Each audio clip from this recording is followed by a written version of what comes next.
La vie devant soi. Isabelle Quenin et le docteur Gérald Kierzek prennent soin de vous sur Europe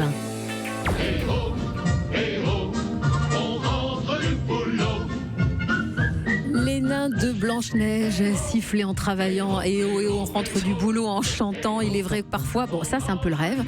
La réalité peut être un peu plus décevante et c'est ce dont on va parler dans quelques minutes, juste après le répondeur santé. Première question. Allô, c'est Yvette de Montbozon. Vous parlez d'allus valgus et tout ce qui concerne les pieds. Je peux vous dire que je viens de subir 3 opérations. J'ai trouvé un chirurgien qui a bien voulu le faire en m'endormant simplement sous le genou et on ne souffre pas. C'est une opération qu'il ne faut pas hésiter à faire. J'encourage les personnes à ne pas attendre d'être à la limite du supportable comme je l'ai fait. Gérald. Allô Yvette, bonjour Yvette. Pas question de témoignage. Elle va bien. Non, vous avez raison Yvette, sauf que la chirurgie, c'est toujours un peu le dernier recours. Il faut essayer quand même d'autres choses avant. Et l'allux valgus, on rappelle à nos auditeurs, c'est cette déformation du gros orteil. C'est l'orteil qui va frotter parce qu'il y a des chaussures trop serrées, parce qu'on a justement négligé cette déformation. Le pied se déforme, ça fait un oignon sur le côté et ça va créer des douleurs. Ça va gêner, ça va continuer, notamment avec l'âge, à se déformer. Donc déjà, j'ai dit un petit conseil de prévention, pas de chaussures trop serrées parce que ça, c'est clair que ça favorise cette déformation.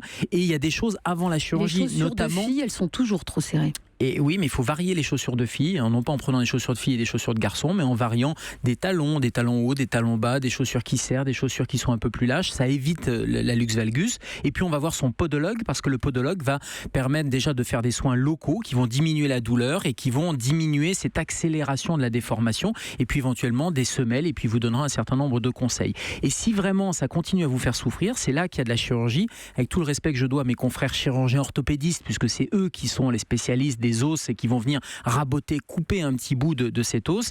C'est le couple chirurgien-anesthésiste et c'est l'anesthésiste Yvette qui a fait l'anesthésie loco-régionale en dessous du genou. Donc il y a le chirurgien qui intervient sur son geste et il y a l'anesthésiste réanimateur qui fait une anesthésie loco-régionale, un peu comme quand on est enceinte, on fait une péridurale pour l'accouchement ou une rachianesthésie. Là on peut faire un bloc périphérique, c'est-à-dire qu'on va bloquer juste le nerf en dessous du genou et ça permet d'éviter la douleur et ça permet surtout de faire le post-opératoire aussi. Donc effectivement, équipe chirurgien-anesthésiste en loco-régional, c'est super. 39-21, la question de Nathalie. Bonjour docteur, Nathalie de Clermont-Ferrand. J'ai 49 ans. On m'a diagnostiqué en mars 2015 une hyperthyroïdie. Et ma question, en fait, c'est que je souffre également de vitiligo depuis l'âge de 25 ans, donc ça fait presque 30 ans. Donc je voulais savoir si ce vitiligo pouvait être lié à ce problème de thyroïde. Merci beaucoup. Au revoir. Est-ce qu'il peut y avoir un lien ? Alors le vitiligo, on rappelle, c'est une dépigmentation de la peau, c'est alors sur les peaux blanches, noires, peu importe, c'est une dépigmentation des zones blanches. Alors c'est pas des petites taches, mais c'est vraiment des zones qui peuvent être très larges et il y a un vitiligo généralisé, donc ça concerne pas uniquement une partie du corps, mais vraiment tout le corps. Donc c'est pas très esthétique, c'est absolument pas contagieux, donc ça il faut vraiment le rappeler. Et il y a plusieurs facteurs qui interviennent dans le vitiligo. Il y a un rôle génétique, il y a aussi le système immunitaire, notamment il y aura un dysfonctionnement au niveau des molécules qui sont responsables de l'inflammation. Et ce côté un peu plurifactoriel fait que c'est difficile de trouver une cause et donc c'est difficile de dire que c'est pas lié à la thyroïde. Surtout que souvent, on en parle dans cette émission, la thyroïde, elle est liée aussi à un problème d'auto-immunité, à un problème de système immunitaire qui marcherait un petit peu trop. Et puis il y a des facteurs aussi qu'on connaît pas bien dans les dysfonctionnements de la thyroïde. Donc tout ça pour dire que ces maladies sont des maladies un peu générales, un peu ce qu'on appelle des maladies de système et que le lien, même s'il n'est pas évident, il n'y a pas un lien de cause à effet, il y a clairement des mécanismes qui sont communs. Alors ça veut dire qu'il faut d'abord, quand on a un problème de thyroïde, l'équilibrer. Et donc, si vous avez une thyroïdite, par exemple, ou un hyperfonctionnement de la thyroïde, il faut équilibrer son traitement et ça peut permettre de stabiliser un peu le vitiligo. Vitiligo qui sera traité par ailleurs. On sait qu'il y a les traitements par UV où il y a certaines molécules comme des pommades à base de tacrolimus qui sont les nouveaux traitements pour le vitiligo. Donc, on stabilise des deux côtés et avec un petit peu de chance, il y aura un véritable cercle vertueux qui va s'instaurer. On va continuer à parler de thyroïde parce qu'après l'hyperthyroïdie de Nathalie, c'est l'hypothyroïdie de Jacqueline. Bonjour docteur, je suis Jacqueline de Quimper. Je souffre d'une hypothyroïdie depuis une vingtaine d'années. Mais ce qui me désespère, docteur, c'est que j'ai pris 29 kilos. Je fais très attention à ma nourriture, mais je suis toujours au même poids. Alors je ressens une grande fatigue, j'ai froid, je suis gaie, je suis triste. Enfin, ce problème de poids me désespère. Je vous remercie beaucoup, docteur.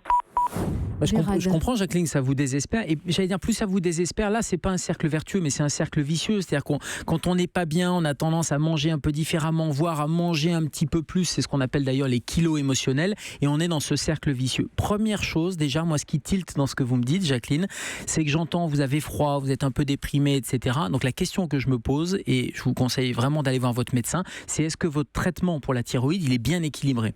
Est-ce que votre TSH, qui est le dosage dans le sang qui va permettre de voir si c'est bien équilibré en euthyroïdie ou en hyper ou en hypo, il fonctionne bien? Parce que tous les symptômes que vous décrivez, c'est peut-être de l'hypothyroïdie. Donc vraiment, premier réflexe, on regarde si on ne peut pas faire quelque chose avec l'optimisation des hormones thyroïdiennes et voir si c'est bien équilibré. Et puis deuxième chose, là aussi votre médecin va pouvoir vous aider, éventuellement vous orienter vers un nutritionniste ou vers une diététicienne pour aller voir s'il n'y a pas quelque chose à faire dans des erreurs alimentaires qui seraient à corriger. Parfois on a l'impression de pas beaucoup manger, mais en fait on mange pas les bonnes choses et pas à la bonne heure. Donc c'est pas parce que la quantité globale elle est peut-être pas énorme, mais il y a peut-être des ajustements et des corrections de ces erreurs alimentaires.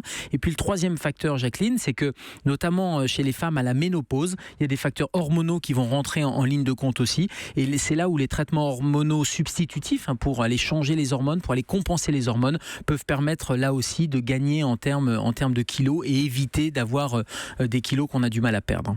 Alors si comme Yvette, Nathalie ou encore Jacqueline, vous avez des questions à nous poser, n'hésitez pas, le répondeur est là pour ça, vous l'appelez quand vous voulez, 50 centimes d'euros par minute, vous appelez le 3921 et dans les jours qui suivent votre appel, les réponses du docteur Kierzek.